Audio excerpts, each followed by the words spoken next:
자, 그래서 처음에 이제 조직문화 컨설팅을 하기로 했으니까 이걸 진행을 해야 되잖아요. 그죠? 그래서 거기에 대한 방법이나 사례들을 조금 한번 소개해 드리도록 하겠습니다. 자, 요거 한번 생각을 한번 해볼게요. 조직문화라는 것은 뭘까? 여러분들 생각하고 계신 뭐 개념들이나 이런 게 있을까요? 잠깐만 한번 이야기를 나눠봐서 보겠습니다. 조직문화라는 건 뭘까? 자, 제 강의에는 답은 없습니다. 답은 없으니까 한번 머릿속에 이렇게 떠오르시는 거 마음껏 한번 이야기 한번 해보시면 좋을 것 같습니다. 조직문화라는 것은 뭘까요? 조직의 가치? 가치, 조직의 가치? 네, 좋습니다. 조직의 가치. 또 암묵적 룰. 암묵적 룰? 오, 좋습니다. 조직문화란 뭘까요? 자연스럽게 형성되는. 자연스럽게 형성되는 거. 자, 뭐 많은 또 의견이 나왔는데, 예, 그 약간 좀 말을 쓰기 어려우신 분들 그런 게 있을 거예요. 조직 문화라는 것은 알긴 알겠는데 좀 추상적인 느낌이 사실 있잖아요. 그런 것 때문에 좀 더 어려운 거. 그 추상적인 것들을 관리를 해서 뭔가를 만들어낸다? 대단한 거 아닙니까? 제가 대단하게 하는 사람 아닐까, 그죠? 자, 그래서 일단 조직 문화에 대해서 한번 정의를 한번 해보는 시간을 좀 갖도록 하겠습니다. 저는 조직 문화라는 것은 조직이 공유하고 있는 집단의 가정이다, 이렇게 정의를 보통 합니다. 그래서 늘 조직 문화 이야기를 할 때 지난번에 세미나일 때도 한번 이야기를 했던 건데 한번 반복적으로 한번 이야기를 해보도록 하겠습니다. 하는 이야기가 있어요. 그래서 한번 이야기를 한번 들려드리도록 하겠습니다. 우리 이렇게 지금 만났잖아요, 그죠? 만났으니까 저기 양평 가서 우리가 MT 한번 할까요? 펜션 잡아내고. 그래서 모였어요. MT 장소입니다. 그래서 제가 이렇게 막 서로 소개도 하고 막 이렇게 하잖아요, 그죠? 그렇게 하는 와중에 누군가가 이런 이야기를 합니다. 누군지는 모르겠는데 요 중에 한 명이 엄청난 부자래요. 정말 엄청난 부자래요. 이게 쓰고 써도 남을 어떤 부를 가지고 있대요. 이런 이야기를 했습니다.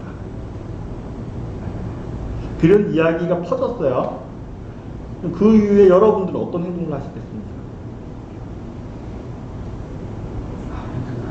아무 말도 안 해요? 별로 그에 관심이 없는 사람이라서, 그죠? 대부분의 사람들은 질투를 할 것 같아요. 질투를 한다. 그 질투를 할 수 있다. 또 다른 건 없을까요? 관찰을 하고. 관찰? 그리고 저 사람이 만나시면 잘해줄 것 같은. 잘해줄 것 같다. 그 두 분류로 될 수 있겠죠, 그죠? 질투를 할 수도 있고, 그죠? 관찰할 수 있고. 같은 소문을 들었는데 반응도 좀 다르네, 그죠? 그죠? 자, 그래서 아침이 딱 됐어요. 그래서 아침이 딱 됐습니다. 그래서 이제 다시 한번 또 이야기를 합니다. 누군가가 사실은요, 부자는 없었어요. 이런 이야기를 합니다. 그러니까 그런 거죠. 그걸 말하기 전하고 말한 후하고 본질은 사실 다른 게 없어요. 그죠? 근데 그 한마디를 던짐으로 인해서 그 어떤 사람들의 태도나 반응들이나 생각들이 좀 달라지는 거죠. 그죠? 네. 반대로 한 번 또 해볼게요. 자, 또 누군가가 처음에 만났어요. 누군가가 이 중에 살인자가 나있어요. 이런 이야기 했어요. 어떤 느낌이 드실까요?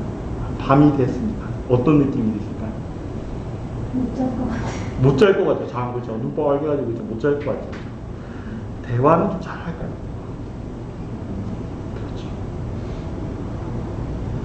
똑같이 아침이 돼서 누군가가 실은 살인자는 없어요. 이런 이야기 했어요. 마음이 좀 놓이면서, 그죠? 편안해지면서, 그죠? 괜히 잠을 설쳤나 이런 후회도 들면서, 그죠? 그런 느낌이 들지 않겠습니까? 조직보다도 이런 마찬가지예요. 손에 잡히지는 않는데 뭔가 있다라는 거죠. 사람 행동 바뀌었잖아요. 어떤 그 하나의 어떤 누군가의 이야기 때문에, 그죠? 이런 게 조직 문화다. 그래서 정의를 하면 우리가 이렇게 같이 구성원들이 구성이 되어 있잖아요. 공유하고 있잖아요. 그죠?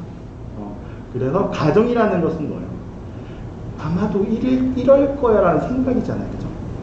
그래서 그 누군가가 이야기했던 그게 집단의 가정을 던졌을 때 사람들이 반응을 하게 된다는 거죠. 흔히 이런 것들 많이 일어나지 않습니까? 회사에서 많이 일어날걸요.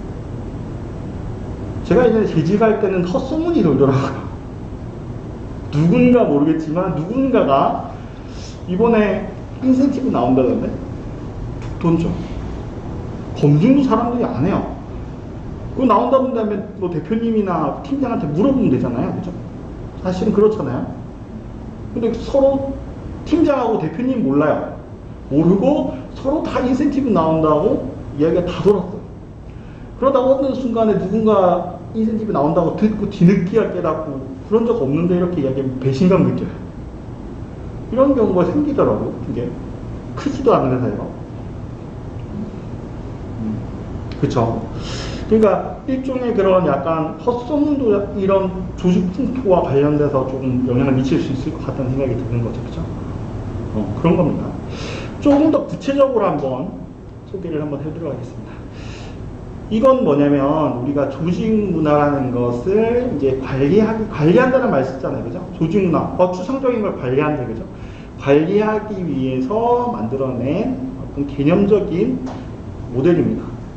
아이스버그 빙산 모형이라고 보통 이야기를 해요. 자, 기본적으로는 그렇습니다. 빙산 아랫부분 모형 관찰하기 힘들죠. 빙산을 보통 보면 그러죠. 나와 있는 표출된 공기 대비해서 밑에는 엄청난 그런 질량의 어떤 빙산들이 있다, 깔려 있다 이렇게 이야기하잖아요. 그것을 이렇게 묘사한 겁니다. 그래서 기본적으로 우리가 조직 문화를 이루는 암묵적 가정, 우리가 집단의 가정이라고 말씀드렸잖아요.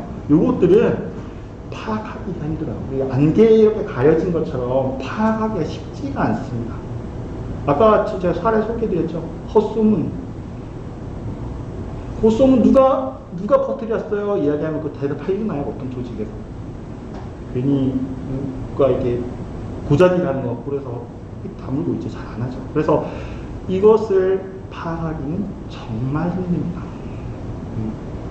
그래서 그 힘든 걸 갖다가 어떻게 관리를 해요? 소개를 한번 해드릴게요. 자, 이런 회사들 있지 않습니까? 회사 구성원들이 있는데 의견을 제시를 하라고 해도 입을 닫고 있는 경우가 있습니다. 괜찮아.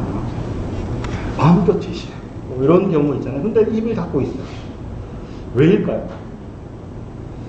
자, 우리 같은 회사 분들이 없으니까, 그죠? 우리 조직, 이런 조직 같다. 회의 때 이야기를 하라고 해도 입을 좀 닫고 있다. 하시는 회사 있나요, 혹시? 네. 왜 그렇습니까? 뭐, 여쭤볼게요. 자유롭게 얘기는 할 수 있지만, 그에 수반된 이제 청취자들이 그에 대해 이제 부정적인 의견만 계속 내놓기 때문에, 결국에는 이제 그 부정적인 의견을 듣기 싫어서 입을 닫고 있게 되는 거죠. 실제로 그렇잖아요, 그죠? 한번 볼까요? 이게 부정적인 경험을 통해서 공유된 암묵적 가정 때문이다. 뭔 거냐면요, 의견을 냈는데 반영이 안 돼. 그럼 왜 의견을 내라고 한 거니? 이런 반응이 있을 수 있겠죠? 그 다음에 이야기를 해도 또 얻는 게 없어, 나한테. 득이 되는 게 없어요. 그 다음에 이제 형평성과 관련된 겁니다. 평가 방법할 때 형평성이 없어서 좀 공평했으면 좋겠는데 알아주지 않고 평가 공정성이 없는 거야. 그러다 보니까 삐지는 거야. 솔직히 개인적인 표현이 삐진다라는 거지. 사실 그렇게 돼버리면 이제 그런 거죠. 이런 것들이 있어요. 이런 것들은 근데 파악이 잘 안 돼요. 그렇지 않아요? 사람이 그렇잖아요. 이야기를 하다 보면 내가 다른 사람한테 조금 이렇게 송곳과 같은 이런 말을 던졌을 때 자기 인지를 믿었잖아. 다른 사람인지는 모르는데 받는 사람은 엄청 아프잖아요. 그죠? 그런 것들이 누적되고 하면서 이 사람은 말을 안 해요. 은연중에 나도 모르게 이 사람은 적개심을 가지고 있어, 나한테. 그렇잖아요. 그런 상황이 발생하지 않나요? 그런데 구성원들이 많으면 많을수록 그 가짓수도 많을 테고, 그죠? 그런 것들이 암묵적 반응이 많아진다는 거죠. 그러니까 현상은 입을 닫는 현상으로 나와요. 표출이 돼요. 표출이 되는데 그와 관련된 이유들을 보니까 여러 가지 이유들이 있다라는 거예요. 조직 문화 일단 이 두 가지 개념은 이해가 되셨습니까? 그래서 드러나는 것들이 있는데 그들을 드러나는 것 이면에는 이런 요인들이 있다라는 거예요. 그럼 실제로 이걸 어떻게 이제 공유를 할 건가 하는 거야. 이런 겁니다. 이제 이런 것들이 일단 요 이유는 몰라요. 요 이유는 우리가 조직 문화에서 관리를 하지 않습니다. 요 문제점들을 일단 기본적으로 잡고 가요. 잡고 가는데 자, 이 문제점이 안 나오기 위해서는 뭘 해야 될까를 규정을 하는 겁니다. 그래서 우리가 기본적으로 핵심 가치라는 것을 이야기하는 게 이 이유입니다. 핵심 가치라는 것을 하는 거예요. 가치라는 것은 이제 가치관이에요. 가치관. 내가 어떤 일을 하는 데 있어서 이 가치관이라는 것은 판단의 기준이 되는 거예요. 그죠? 판단의 기준이 되는 겁니다. 나는 도덕적으로 살겠습니다.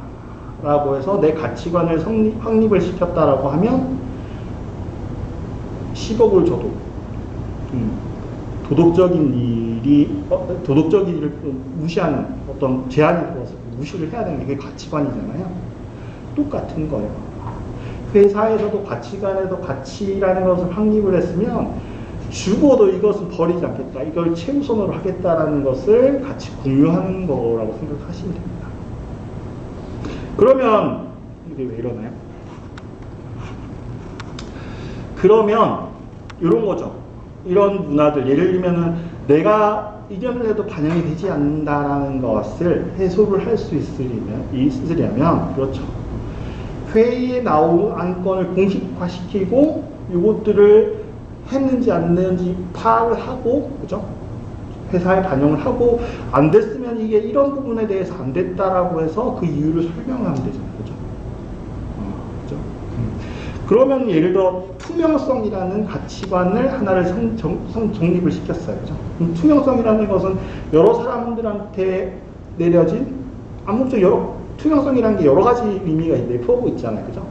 그 중에서 투명성이라는 가치관 중에서 우리는 프로세스, 절차와 관련된 투명성을 유지를 할 거예요 라는 것을 부가적으로 규정을 하게 됩니다. 그게 뭐냐? 행동규범이라는 것을 규정을 하게 돼요. 투명성이라는 가치관을 일단 정립을 했죠. 가치관 정립을 하고 이 가치관을 정립을 한 거예요. 그러면은 투명성이라는 것은 어떤 그 업무 프로세스에 대한 투명성, 보상에 대한 투명성, 이런 것들이 다양한 게 있을 거 아니에요. 투명성 중에서 이런 부분들을 우리는 하겠다라고 행동규범을 정리를 하면 이런 부분들이 해소가 되겠죠. 요것들은 몰라요. 우리가 뿌옇게 안개 속에 가려진 것처럼 이것들을 어떻게 관리를 할 수는 없어요. 이 하나하나를 사람들에서 너 이거 왜 이렇게 했어? 라고 해물을 수는 없는 상황인 거예요. 그죠? 그런 상황이기 때문에 기본적으로 핵심 가치라는 것을 하나 정리를 하고, 그죠? 정리를 하고 그 핵심 가치와 연계된 행동 규범들을 정리를 해서 그것들을 실천하도록 만드는 게 조직문화 관리를 하는 거다. 이해되십니까? 여기까지 정리를 할게요. 자, 그럼 컨설팅도 요 순서대로 진행이 되겠죠. 그래서 이렇게 진행이 됩니다. 그래서 보통 회사의 핵심 가치라는 것을 홈페이지에 이렇게 게시를 하잖아요. 그 이유가 이런 데 있다. 이해하시면 됩니다.